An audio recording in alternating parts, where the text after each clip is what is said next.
में गई सास बहू। मम्मी, आप इतनी अच्छी एस्ट्रोनॉट हो, फिर ये अर्ली रिटायरमेंट क्यों? क्योंकि बचपन से मेरा बस एक ही सपना था, जिसके लिए मैंने लाइफ में बहुत कुछ खोया और छोड़ा। लेकिन अब इस अर्ली रिटायरमेंट के जरिए मैं बस तुम दोनों के साथ और पास रहकर बिना किसी हड़बड़ी की जिंदगी जीना चाहती हूँ। सास की बात सुनकर काजल मुस्कुराकर चली जाती है। उसी शाम ऑफिस से घर वापस आकर अजय अपनी मम्मी के पास बैठता है। मम्मी, क्या हमारी स्पेस ऑर्गेनाइजेशन कोई नया स्पेस मिशन प्लान कर रही है? क्या मिशन है, बताओ ना मम्मी। हे भगवान, शरीर इतना बड़ा हो गया लेकिन दिमाग आज भी बच्चों से गया गुजरा है। घर में आया नहीं कि सवाल शुरू। तो तुम जवाब दे दो ना। मैं क्या जवाब दूं? जैसे तुझे मेरे रिटायरमेंट के बारे में पता ही नहीं। इतने समय से तूने मुझे ऑफिस जाते हुए देखा क्या? फिर मुझे कैसे पता होगा? जा, तेरी पत्नी से पूछ, वो रोज ऑफिस जाती है। माँ की बात पर अजय आवाज लगाकर काजल को बुलाकर वही सवाल उससे भी पूछता है, पर काजल उसका कोई जवाब नहीं देती।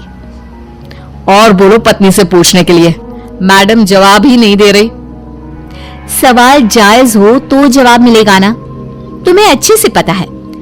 कॉन्फिडेंशियलिटी रूल्स के चलते हम किसी से भी ऑर्गेनाइजेशन और मिशन से रिलेटेड कोई बात नहीं कर सकते। वो तो पता है, लेकिन मुझसे भी छुपाने का मतलब समझ में नहीं आया। वो मम्मी, रिटायरमेंट एप्लीकेशन के बाद से आपने ऑफिस भी आना बंद कर दिया।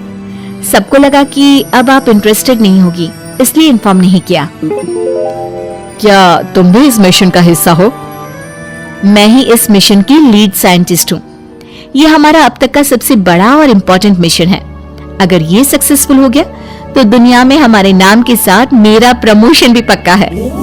काजल की बात सुनकर दोनों माँ बेटे हैरान रह जाते हैं, लेकिन फिर सब साथ मिलकर सेलिब्रेट करते हैं। अब दिन बीतने लगते हैं। काजल स्पेस मिशन के चलते पहले से ज्यादा बिजी हो जाती है और देर तक ऑफिस में समय बिताने लगती है। कुछ समय तक इसे चुपचाप देखने के बाद एक सुबह बहू को सामने देखकर आखिरकार सास उसे टोक ही देती है। आ रही हो या जा रही हो?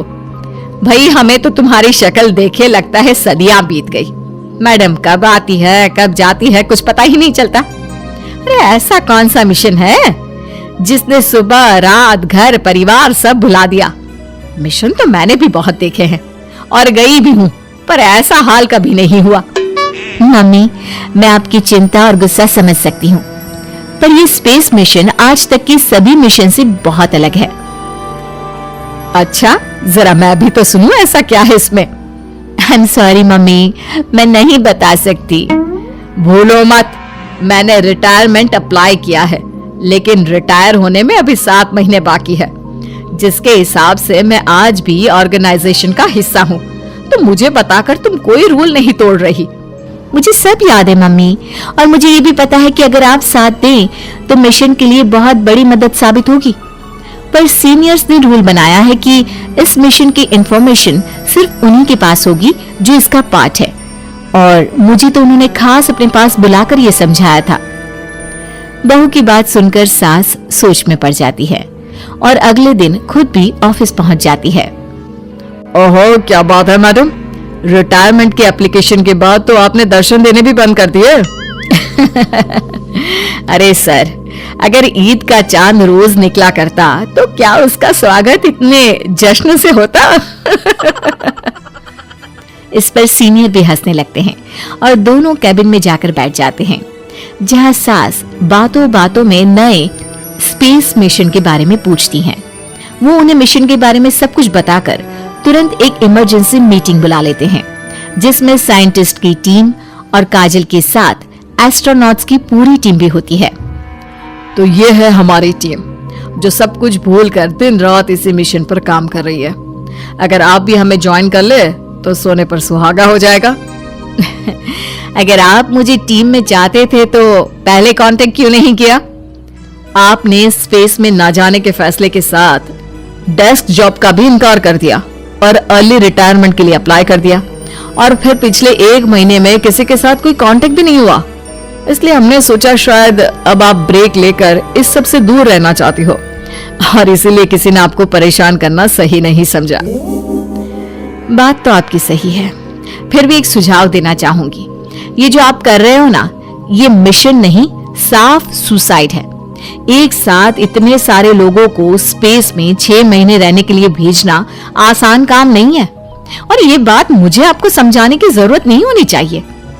हमें सारे कॉन्सिक्वेंसेस, स्पेस, नेचर, मिशन की मुश्किल सबका पता है, और ऐसा करने वाले हम पहले नहीं हैं।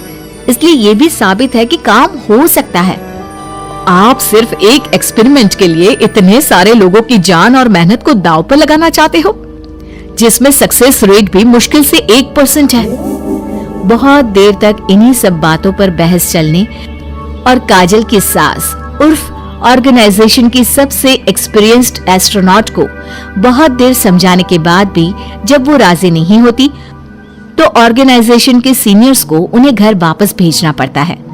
लेकिन उसी के बाद से न चाहते हुए भी सास मिशन के बारे में सोचना बंद नहीं कर पाती। इसी तरह 1 हफ्ता बीत जाता है। माँ, जब घर में बैठकर भी मिशन के बारे में ही सोचना है, तो इससे अच्छा है कि वहां जाकर इस सोच के जरिए उनकी मदद ही कर दो। उन्हें ऑफिस में नहीं, स्पेस में जाने के लिए मेरी जरूरत है। वो चाहते हैं कि मैं हेड एस्ट्रोनॉट बनकर बाकी सबके साथ स्पेस में जाऊं। वाह, रिटायरमेंट से पहले आखिरी असाइनमेंट की तरह इससे अच्छा और क्या हो सकता है माँ? आपको हाँ बोल देना चाहिए। उस टीम में एक मेंबर काजल भी है। अगर हम दोनों ही चले जाएंगे तो तुम अकेले कैसे रहोगे? वहां से जिंदा वापस आने की कोई गारंटी नहीं बेटा। अब भी हमें भेजना चाहते हो क्या? जिस दिन से आपको पहली बार स्पेस में जाते देखा है, तभी से ये डर और पॉजिटिविटी दोनों साथ लेकर जीना सीख गया हूं।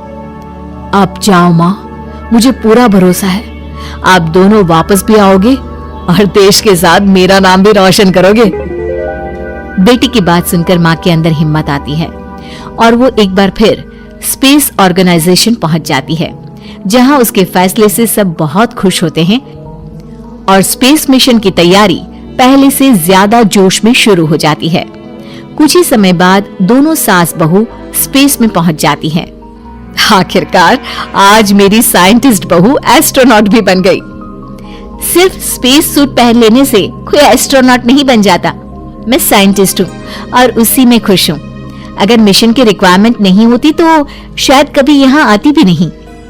इसी तरह दिन पर दिन स्पेस की अनेक मुश्किलें और दिक्कत सहते हुए देखते ही देखते 6 महीने बीत जाते हैं और नामुमकिन को मुमकिन करके दिखाते हुए सब सही सलामत अर्थ पर वापस आ जाते हैं, जिसके बाद से दुनिया भर में ये मिशन सास बहू की अंतरिक्ष यात्रा के नाम से मशहूर हो जाता है।